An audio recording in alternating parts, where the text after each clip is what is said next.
ಕುಳಿತುಕೊಳ್ಳಿ. ವಿಷಯವೇನೆಂದು ಕೇಳಿ ಮಹಾಮಂತ್ರಿಗಳೇ. ತಾವು ಬಂದ ವಿಷಯ ತಾಯಿನವರಿಗೆ ತಿಳಿಸಿ.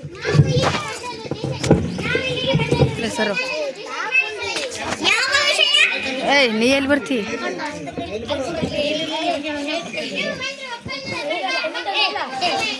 ಕಪ್ಪ ಕೊಡಬೇಕೆ? ಕಪ್ಪ ಕೊಡಲು ನೀವೇನು ನನ್ನ ಒಡ ಹುಟ್ಟಿದವರೇ? ಬಂದು ಬಳಗವೇ ಇಲ್ಲ ದಾಯಾದಿಗಳೇ? ನಿಮಗೇಕೆ ಕೊಡಬೇಕು ಕಪ್ಪ?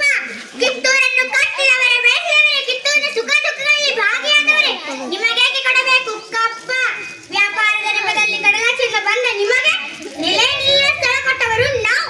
ಕೊಟ್ಟ ಕಪ್ಪಿಗೆ ಸುಂಕ ಬೇರೆ ಕೊಡಬೇಕೆ? ಶತಶತಗಳಿಂದ ಬದುಕುತ್ತಿರುವ ಈ ಕಿತ್ತೂರು ಯಾವ ಕಾರಣಕ್ಕೂ ಕಪ್ಪನ್ನು ಕೊಡುವುದಿಲ್ಲ.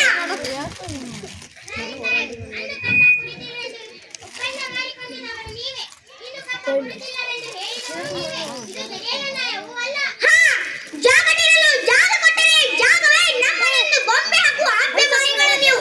ನೀವು ನಿಮ್ಮ ಮೋಸ ಒಪ್ಪಂದಕ್ಕೆ ನಾವು ಮನ್ನಣೆ ಕೊಡಬೇಕೆ? ಅದೆಂದಿಗೂ ಸಾಧ್ಯವೇ ಇಲ್ಲ. ಖಂಡಿತ ಇಲ್ಲ. ಮೋಸದ ಒಪ್ಪಂದಕ್ಕೆ ಕಿತ್ತೂರು ಯಾವತ್ತೂ ಬೆಲೆ ಕೊಡುವುದಿಲ್ಲ.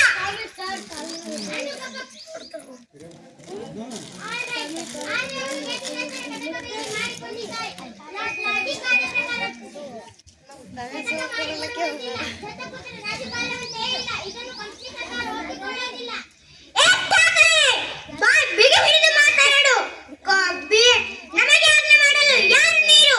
ಇದು ನಮ್ಮ ಜನ್ಮಭೂಮಿ. ಇದನ್ನು ಆಳುವ ಹಕ್ಕು ನಮ್ಮದು. ನಮ್ಮ ನಾಡು ಸಿಂಹಾಸನ ದೊರೆಯನ್ನು ನೇಮಿಸಬೇಕಾದವರು ನಾವು, ನೀವಲ್ಲ.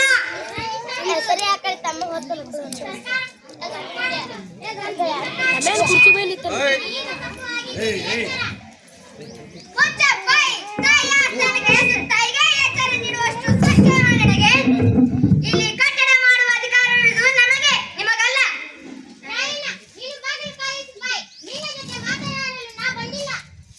ಸಾಕು ಮಾಡು ನಿನ್ನ ಅವಿವೇಶದ ಮಾತುಗಳನ್ನು. ಠಾಕರೆ ನಮ್ಮ ರಾಜ್ಯ ತಾರತಮ್ಯವೆನಿಸಿದ ರಾಜ್ಯ. ತಾಯಿ ಮಕ್ಕಳ ಬಗ್ಗೆ ಒಡಗುಂಟ ಮಾಡುವ ನಿಮ್ಮ ಕುತಂತ್ರಗಳನ್ನು ಇಲ್ಲಿಗೆ ನಿಲ್ಲಿಸಿರಿ. ರಾಯಣ್ಣ ಬಾಗಿಲು ಕಾಯುವ ಸಿಪಾಯಿ ಅಲ್ಲ, ಕಿತ್ತೂರಿನ ಕಿಡಿ, ನನ್ನ ದತ್ತು ಪುತ್ರ. ಈ ಆಸ್ಥಾನದಲ್ಲಿ ಮಾತನಾಡುವ ಹಕ್ಕು ಕಿತ್ತೂರಿನ ಸಮಸ್ತ ಪ್ರಜೆಗಳಿಗೂ ಇದೆ. ನಿಮ್ಮಂತ ಜೀತಕ್ಕಾಗಿದ್ರೆ ನಾನಿಲ್ಲ, ದೇಶಕ್ಕಾಗಿದ್ರೆ ಏನಿದ್ದಾರೆ. ಇದನ್ನರಿತರೆ ನಿಮಗೂ ಕ್ಷೇಮ, ನಿಮ್ಮ ಕಂಪನಿಗೂ ಕ್ಷೇಮ.